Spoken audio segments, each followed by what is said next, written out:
জানাজার ময়দানে রাখা হলো আপনাকে, সামনে রাখা হলো কার সামনে? যাদের সাথে একসাথে ঈদুল ফিতর সালাতুত তারাবি পড়তেন, নামাজ পড়তেন, তাদের সামনে, মন্ত্রী মিনিস্টারের সামনে, যত রকমই হোক, আজকে কেউ আপনার সামনে নাই। এমনকি যাকে ইক্তেদা, যে ইমামের ইক্তেদা করে পিছনে দাঁড়াতেন, সেই ইমামের সামনে আপনাকে রাখা হয়েছে আজকে।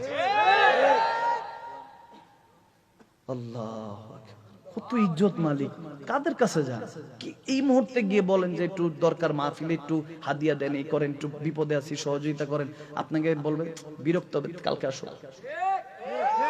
এ হলো দুনিয়ার মানুষ। আর আমার আল্লাহ বিরক্ত হয়, বান্দা আমার কাছে চায় না কেন? আল্লাহু আকবার বলবেন না?